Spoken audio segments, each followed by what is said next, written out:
noite a todos. Boa noite. Sejam bem-vindos a essa casa. Antes da gente fazer o início das reflexões sobre o Evangelho de hoje, eu queria passar alguns recados para vocês. Fazer sempre o lembrete de sábado, que nós temos a evangelização infantil, tá? Aqueles que tiverem crianças de até 14 anos, né, sendo pais, ou sejam avós. Pode ser até mais, irmão. Até os 18. Até os 18. As crianças até os 18 podem trazer à nossa casa de sábado, que nós temos essa atividade de evangelização, que é um trabalho educativo com as crianças, bem como também uma roda de conversa e uma palestra com os pais, ou responsáveis, tá? E lembrando também que agora no dia 7 de março nós estaremos voltando de maneira presencial os estudos da doutrina espírita. É toda segunda-feira, do horário das 20 às 21h30. Quem não conhece a doutrina, que tem esse desejo de saber um pouco mais sobre a doutrina, estejam todos bem-vindos, conversem com o Sr. Valdemar lá na recepção e garanto para vocês que é um momento muito agradável, não só de reflexão, mas também de um bate-papo, da gente tirar as nossas dúvidas e conhecer um pouco mais a doutrina dos Espíritos, tá certo? Vamos então nos preparar para o nosso Evangelho de hoje.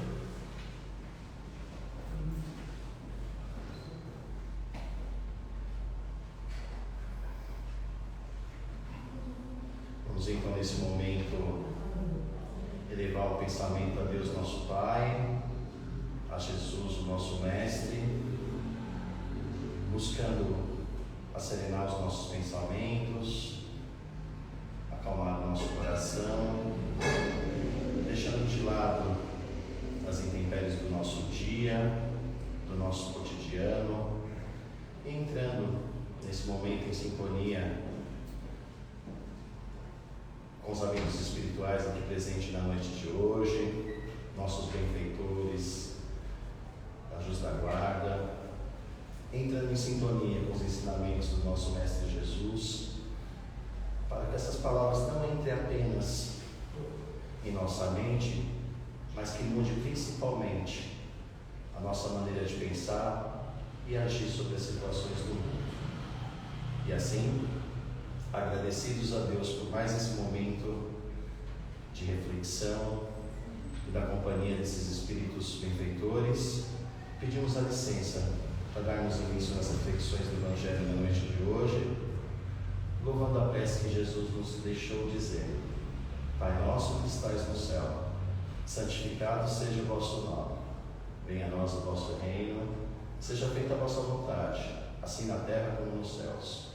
O pão nosso de cada dia dai-nos hoje, perdoa as nossas dívidas, na medida que aprendemos a perdoar os nossos devedores, e não nos deixeis cair em tentações da vida, e livra-nos de todo mal, que assim seja, graças a Deus e graças a Jesus. Bom, como já foi de observação de todos, eu cheguei um pouquinho em cima da hora, tá? Trânsito. Então vou só dar uma ajeitadinha aqui rapidamente no material que eu trouxe para a gente fazer essa reflexão. E hoje nós vamos fazer uma reflexão do Evangelho segundo o Espiritismo no capítulo 16, cujo título do capítulo 16 é Ninguém pode servir a Deus e a Mamon. Antes da gente fazer essa reflexão, eu vou fazer uma leitura de uma passagem que está em Mateus, no capítulo 19, versículos 16 a 24, que diz o seguinte: é mais fácil um camelo passar pelo buraco de uma agulha do que um rico entrar no reino dos céus. Em cima dessa passagem do Cristo que nós vamos fazer a nossa reflexão e da orientação dos Espíritos no item 7, cujo tema é utilidade providencial da riqueza, provas da riqueza e da miséria. Então hoje nós vamos refletir basicamente sobre esses dois conceitos: o que seria a riqueza e o que seria a miséria. Jesus nos diz nessa passagem que é muito mais fácil um rico, um camelo passar pelo buraco de uma agulha. Quando ele fala camelo, não é um animal, tá? Mas muitas vezes pensamos que é um animal camelo. Camelo era interpretado como uma corda grossa, que era utilizada nas navegações, para fazer as amarrações das navegações na época do Cristo. Então ele diz que é muito mais fácil você colocar uma corda grossa no buraco de uma agulha do que um rico entrar no reino dos céus. Se nós levarmos no pé da letra essa transcrição, né, esse dizer do nosso mestre, ele quis dizer ao pé da letra que é um obstáculo à salvação daqueles que possuem ou detêm riqueza.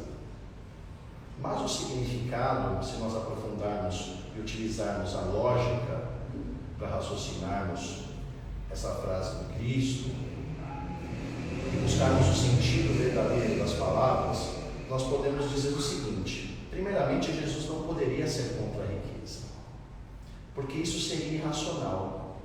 Porque estar rico na terra não é uma condição de nós humanos, é uma graça divina. A experiência de sermos ricos ou sermos miseráveis na experiência terrena, né, essa experiência do nosso espírito, dessa vivência, é uma condição que nós passamos e que não existiria sem a permissão do nosso Pai maior. Se Deus é a inteligência suprema e causa primária de todas as coisas e sabe de tudo, é onipresente porque está presente, é onipotente porque é soberana as suas leis e sua justiça, logo, estarmos nessa condição é uma concessão divina, tanto da riqueza quanto da miséria.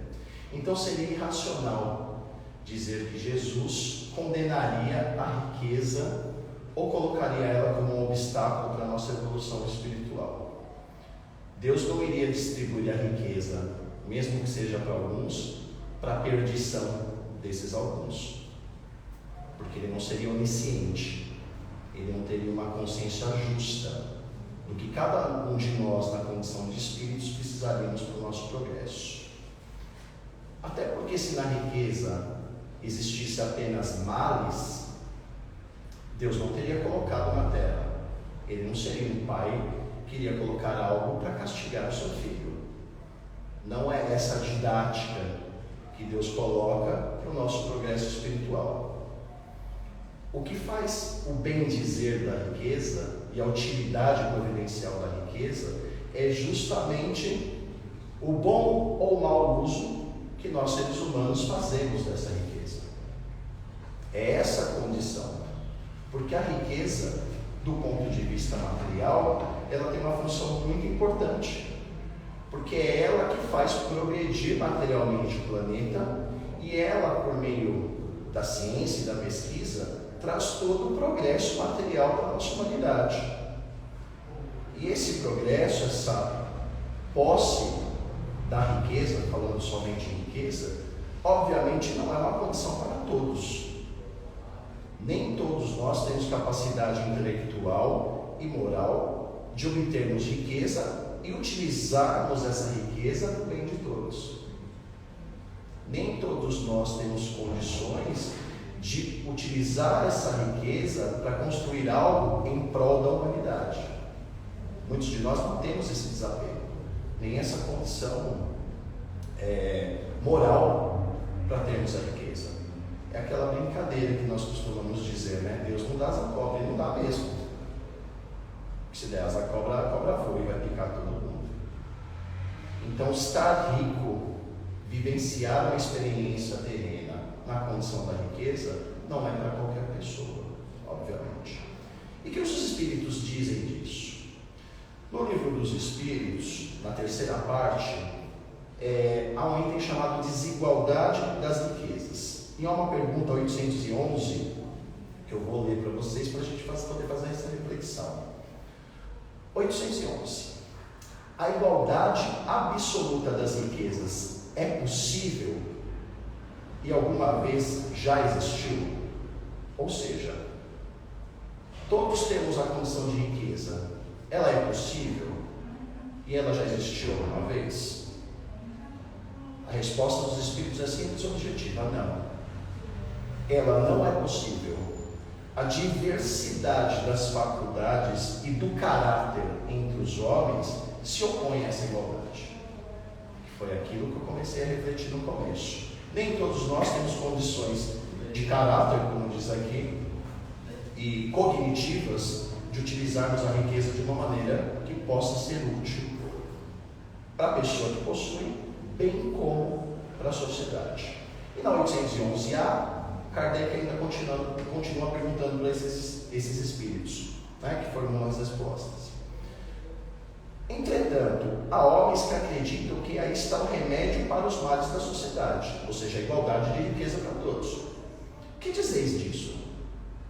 E olha o que os espíritos respondem: são posições sistemáticas ou ambições ciumentais.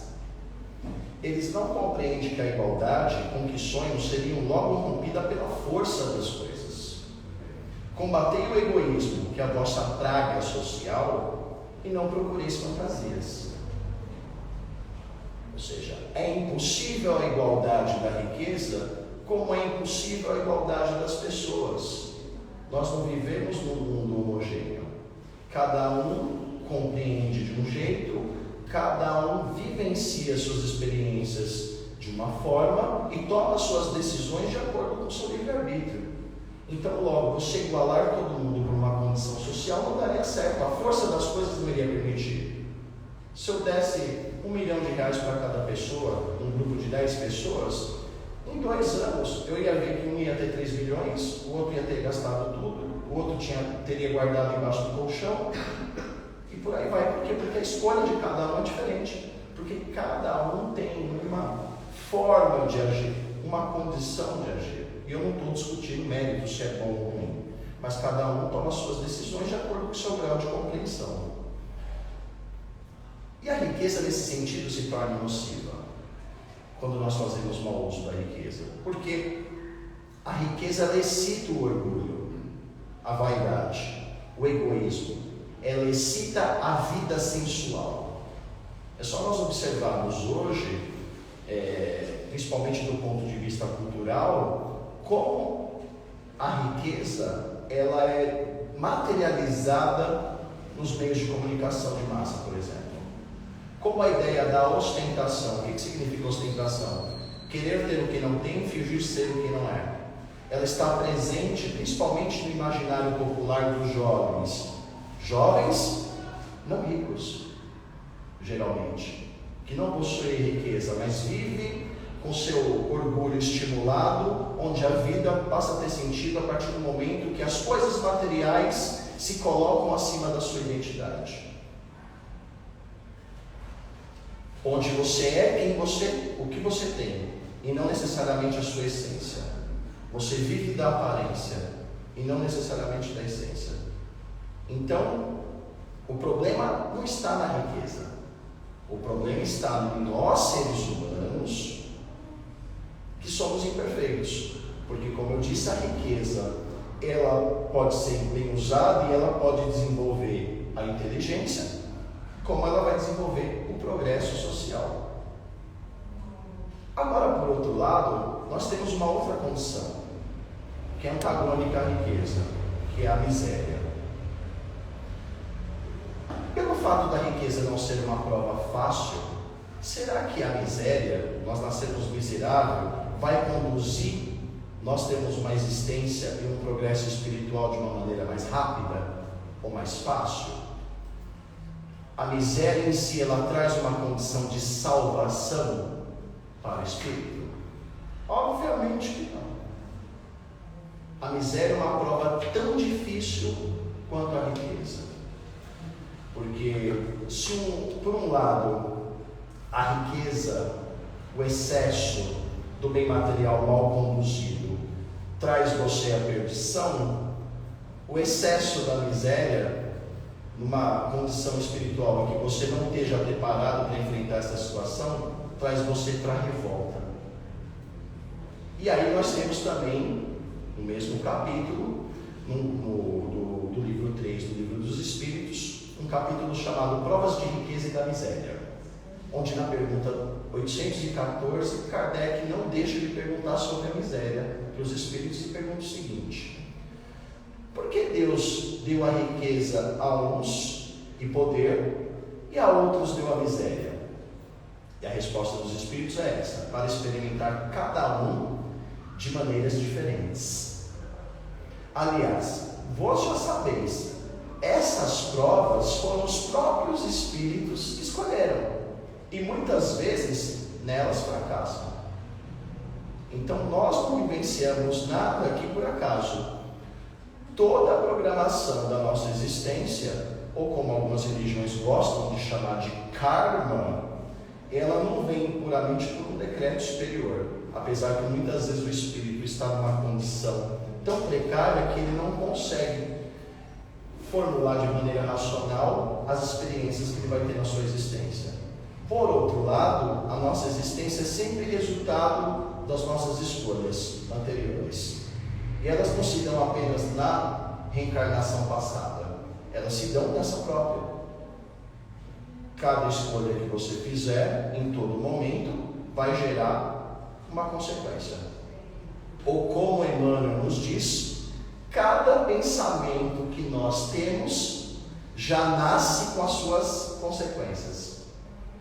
Você pensou no mal, você já está traindo o mal para você, já vai ter uma consequência. Você pensou no bem, você vai trair a consequência para você. Só no pensamento. Na filosofia, nós costumamos dizer que toda tese já nasce com uma antítese, né? Tudo que você afirma do ponto de vista teórico já nasce com uma teoria contrária àquilo que você afirmou. Então isso não é uma novidade apenas dos espíritos. Nós na Terra, do ponto de vista científico, também sabemos disso. E na pergunta 815, voltando para o tema da miséria, Kardec pergunta o seguinte: qual das duas provas é mais terrível para o homem? A miséria ou a riqueza? E olha o que os espíritos respondem: tanto uma quanto outra. A miséria provoca a lamentação contra a providência, contra Deus. E a riqueza estimula todos os excessos. E eu complemento aqui: nos afasta de Deus. Então é importante a gente fazer essa reflexão também da miséria. Porque geralmente, na condição de miseráveis, quando nós passamos essa experiência, ela gera um ensejo, a inveja, né? A pessoa que está miserável, ela começa a invejar os outros. E o que é inveja, gente? Inveja não é querer ter o que o outro tem. A inveja é não aceitar que o outro tenha, o que é muito pior. A inveja não é simplesmente: olha, eu quero aquilo para mim. A inveja é assim: eu não quero que aquela pessoa tenha, porque eu também não tenho. E por que ela tem e eu não tenho? E esse é o pior sentimento que tem, porque você cria dentro de si um ódio pela vida e um ódio contra você mesmo. Você cria, do ponto de vista emocional, uma espécie de uma falta de autoestima, onde você só vê nos outros virtudes. Não quer que os outros tenham essa virtude porque você não está na mesma condição que a outra pessoa. E como diz o ditado, a inveja mata. Se você vivencia esse sentimento o tempo todo, qual a consequência disso? Infarto, depressão, crise do pânico e vários outros tipos de transtornos, cuja a relação está totalmente condicionada ao seu pensamento e à forma de você agir socialmente. No caso da miséria, também é importante a gente ressaltar a seguinte situação. Eu acho que todos já vivenciaram ou observaram isso de alguma forma. Porque do ponto de vista material, todos nós, sem exceção, vivemos altos e baixos, aclives e declives. E muitas vezes nós observamos pessoas ao nosso entorno, ou às vezes nós mesmos, que já vivemos aquela situação de termos uma vida privada materialmente num determinado momento. Por exemplo, na infância, e de repente vira riqueza. Você viver uma situação miserável, isso é uma história muito comum, principalmente dos grandes empreendedores, né? Viver aquela infância miserável, né? E de repente ele se torna rico. A reflexão que fica o seguinte: a pessoa que vive uma experiência terrena miserável, ela sendo rica, ela adquirindo bens materiais, ela vai fazer bom uso, caso ela tenha essa riqueza? Nem sempre. Muitos que passam pela miséria e que alcançam a condição de riqueza, muitas vezes esquecem da primeira condição que teve, esquecem que um dia foi miserável, e muitas vezes isso torna a pessoa insensível, torna a pessoa egoísta e torna a pessoa indiferente. É muito comum nós vermos nas relações sociais, eu pelo menos tive a oportunidade de conviver com pessoas assim, que passaram dificuldades na infância, muitas, às vezes até piores que a minha, e que atingiram um certo patamar social, às vezes nem de riqueza, mas um certo acúmulo de bens materiais, e que simplesmente esqueceu, largou a mãe, deixou a mãe na miséria, deixou a família na miséria, ostentou com bem material, esqueceu as amizades, mudou o ciclo de amizades, né? Amigos que às vezes se tornaram famosos, viraram cantores, músicos, consagrados, e que de repente simplesmente esqueceu a mãe, esqueceu o pai. Os amigos não se deveria, tá? Mas isso mostra que muitas vezes você sair do estado de miséria e para o estado de riqueza não significa que você vai se utilizar da riqueza com bom uso. Muitas vezes a pessoa que sai do estado de miséria se torna ingrato, e ele despreza todas aquelas pessoas com que partilhava todas as suas dificuldades, e que muitas vezes essas pessoas a ajudavam nos momentos de necessidade. Isso é muito comum nós observarmos no nosso cotidiano, pessoas próximas. Houve algum caso. Então, o que eu quero dizer com isso? Que tanto a riqueza quanto a miséria, ela é uma condição e não necessariamente um mal. As consequências ruins de ambas nada mais estão condicionadas ao estado que cada um de nós estamos em relação a elas. O mau uso da riqueza ou a revolta da miséria, ela está condicionada à inferioridade espiritual que nós ainda temos, e que nós praticamos essa inferioridade espiritual em relação a ambas. Com excesso a gente excede, e com a falta a gente cria raiva, se revolta. Por isso que nós falamos muito do livre-arbítrio, porque nós sempre temos a escolha, como espíritos, de empregar tanto a riqueza, a experiência da riqueza, quanto a experiência da miséria, em favor de nós e do nosso próximo. Por que eu falo empregar? Porque nada é nosso do ponto de vista material. Nada é nosso.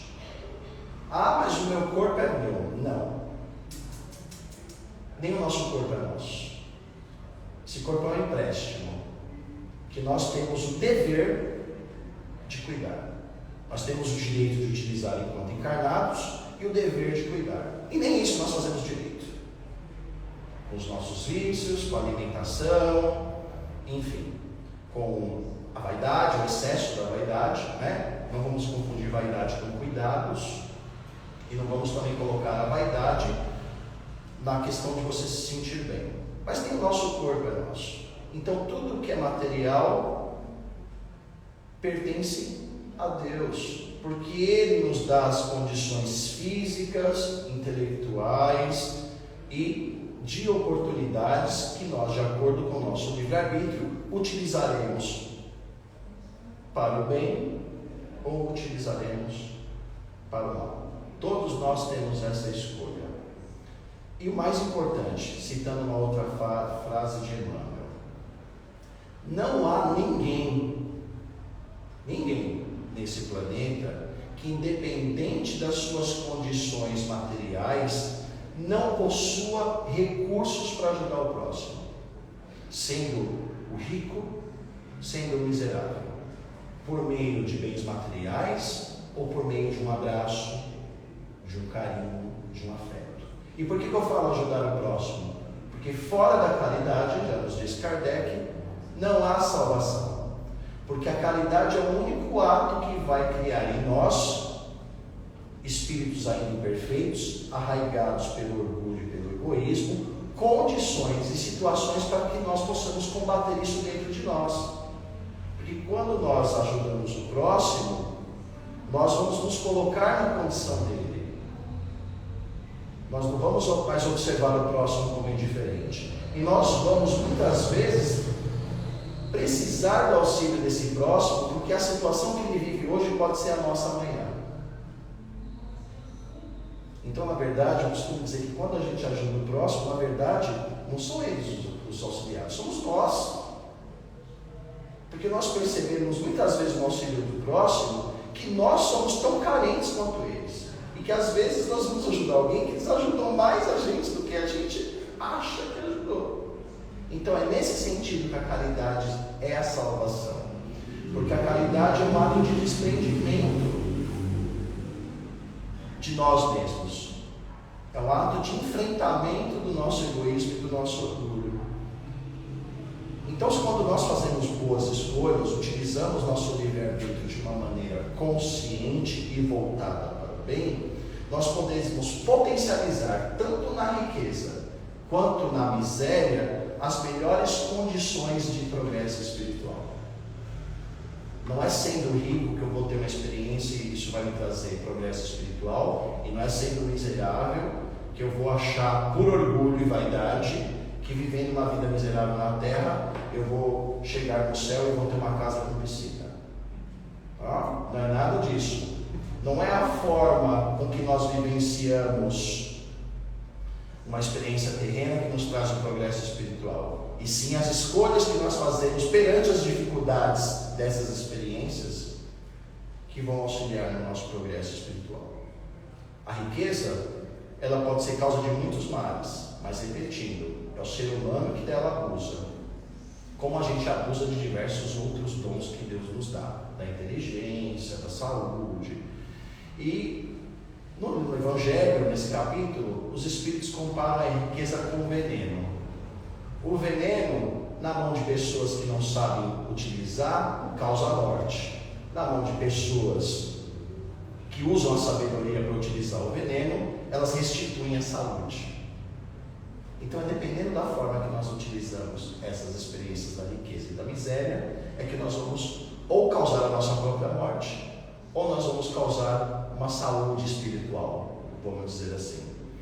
Porque a função da riqueza, Deus nos fornece a riqueza para oferecer recursos necessários para nós, seres humanos, vivermos em sociedade e produzirmos materialmente e satisfazermos materialmente todas as necessidades da população. Se nós estamos aqui hoje é porque tem pessoas a centenas ou até milhares de quilômetros que nos traz condições para que nós possamos estar aqui hoje. O mundo globalizado mostra isso. Um celular coreano, uma camisa italiana, um relógio inglês, um eletrônico japonês. Então, quer dizer, nós necessitamos da riqueza para que ela nos traga conforto material, e a prova material, as nossas necessidades materiais se tornem menos amenas, ou melhor, mais amenas, menos difíceis. Imagina, eu pelo menos sou de uma geração que eu não tinha celular nem telefone em casa até meus 17, 18 anos. Eu não tinha acesso ao conhecimento como hoje uma pessoa com celular, uma criança de 10 anos pode visitar um museu europeu. Nós não tínhamos isso. Então olha só como é que a riqueza potencializou algo útil para a humanidade. E satisfez a necessidade de quem busca conhecimento, de quem necessita se alimentar. Nós somos 8 bilhões de pessoas. Se não há produção da riqueza em prol de uma ciência, de uma tecnologia, nós estaremos um matando aos outros para poder se sustentar fisicamente.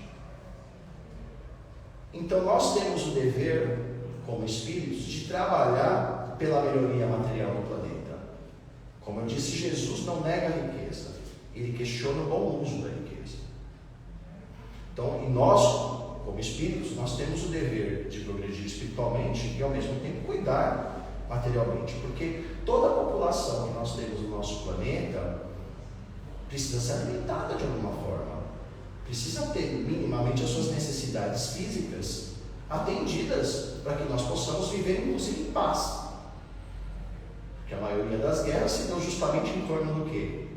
Da busca por recursos, pelo interesse, pelo poder. E a nossa população ela cresce incessantemente.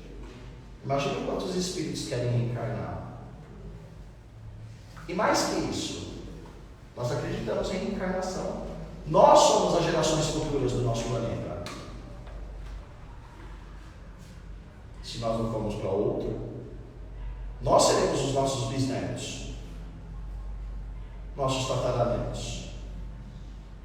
Não adianta fingir que nada está acontecendo, porque eu vou colher exatamente o que eu estou plantando hoje. Se o mundo estivesse acabando daqui a 100 anos, 150 anos, provavelmente sou eu que vou sofrer.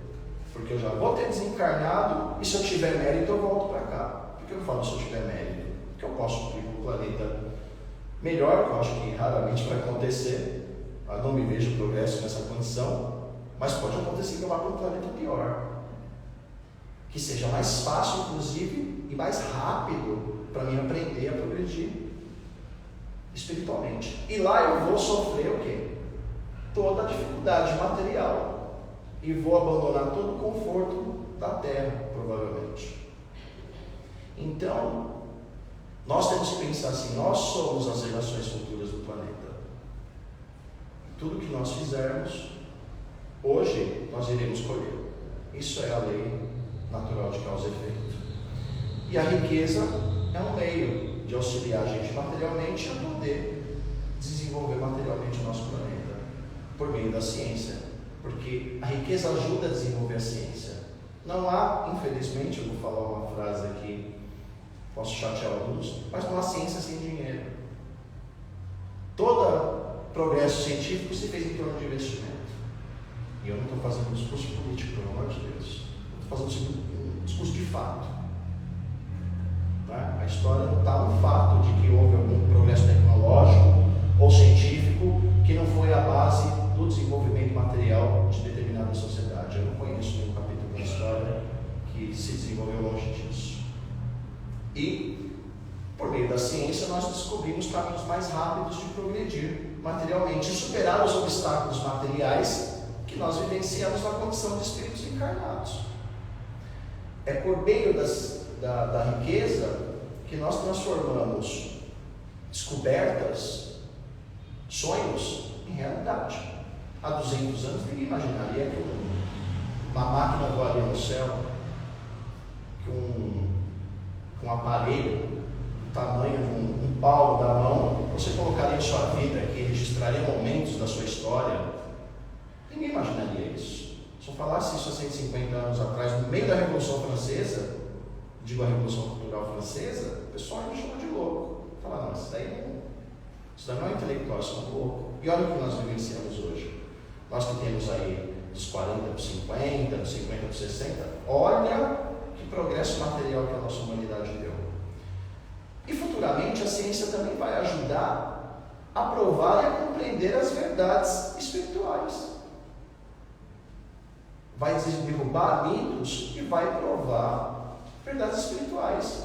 Quantas descobertas da ciência são associadas a escritos bíblicos de 2000 anos atrás? Está aí a ciência para mostrar. Não é à toa que Kardec, nosso codificador, nos disse que se um dia o espiritismo largar a relação que ele tem com a ciência, vão embora com a ciência, larga o espiritismo de lado, porque não vai deixar de ser espiritismo no dia que o espiritismo não discutir filosofia e ciência. E para a gente encerrar, porque o horário já está dando, eu não vou contar a história, mas eu vou deixar um livro como indicação para vocês. Se chama Quem Ama Perdoa. E esse livro conta a história justamente de dois personagens, um que vive na riqueza e outro que vive na extrema miséria, e que ambos se encontram. O da miséria com o interesse de ser rico e o rico com o interesse de esnobar a riqueza. É muito interessante. Se vocês puderem ler, do Isoldino Rezende pelo Espírito Ernesto. Maravilhosa essa história.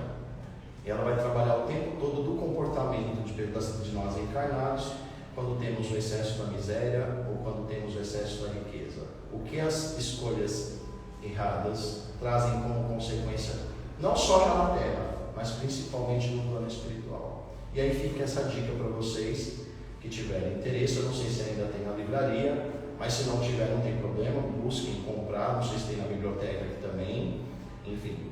E eu acredito que será uma excelente leitura e vai explicar muito sobre essa temática que o Evangelho nos propõe para a gente hoje. Tá certo? Boa noite a todos.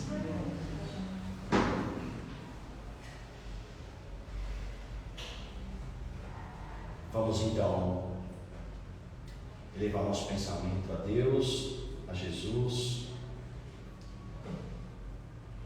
agradecer mais uma vez a oportunidade de estarmos aqui reunidos, podendo fazer essas reflexões, agradecer a equipe espiritual aqui presente conosco, em sintonia nesse momento, com todos nós, participando de nossas reflexões, fazendo também as suas próprias reflexões.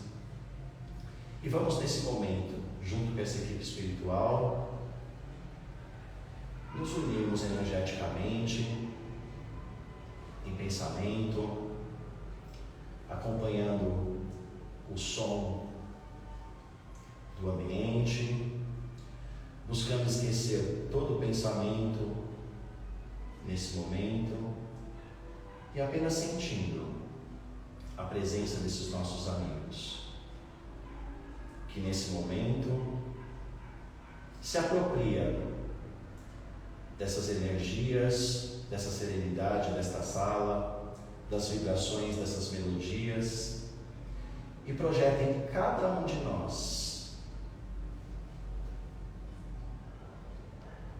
energias luminosas que perpassam todo o nosso corpo, atingindo cada uma de nossas células, restabelecendo o equilíbrio dos nossos chakras, do nosso organismo, do nosso corpo físico e espiritual. Que essas energias benéficas nos tragam serenidade, que amenize as nossas dores e que nós possamos, com essa luz que encobre todo o nosso corpo, em pensamento em cada um dos nossos lares, adentrando a porta dos nossos lares e distribuindo essa energia junto com nosso amigo espiritual, nosso mentor que sempre nos acompanha, irradiando cada canto de nosso lar, em todas as pessoas presentes, aquelas que não puderam vir, aquelas que nós temos dificuldade ainda de compreender, de se relacionar, a todos os animais, que essas energias vindas do alto e materializadas em nosso corpo possam se expandir em cada canto do nosso lar e tirar todas as energias negativas que infelizmente nós ainda criamos pelos nossos pensamentos e pelas nossas ações, e que faça uma asepsia em nosso lar, e que nosso lar também se torne um ponto de luz nesse momento, pois cada energia que nós passamos em cada ambiente se potencializa e se irradia, e nosso lar, em forma de foco de luz, expande energia para os nossos locais de trabalho, esses locais que passamos boa parte do nosso dia vivendo as dificuldades, não só de trabalho, mas de relacionamento, que essas energias possam atingir os nossos locais de trabalho e a todas as pessoas que nela estão ou que estiveram, principalmente aquelas pessoas que nós ainda não compreendemos ou que elas também não nos compreendem. E que o nosso lar, bem como o nosso lugar de trabalho, se torne um foco de luz. E que essa luz se reproduza para os nossos familiares, para as pessoas que estimamos, e que ela se potencialize mais ainda e que seja servida aos moradores de rua, aos presídios, aos hospitais, que seja aproveitado para esses espíritos nos planos espirituais, de acordo com a necessidade e o merecimento de cada um.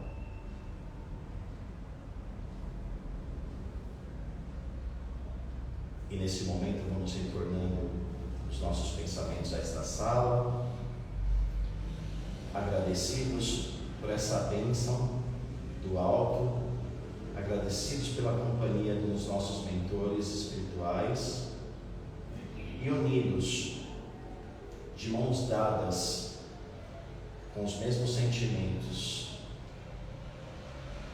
e com os mesmos pensamentos, o nosso pensamento ao nosso Pai, agradecendo o Evangelho da noite de hoje e a oportunidade de estarmos aqui, louvando a Deus a oração de nosso Mestre. Pai nosso que estais no céu, santificado seja o vosso nome, venha a nós o nosso reino, seja feita a vossa vontade, assim na terra como nos céus.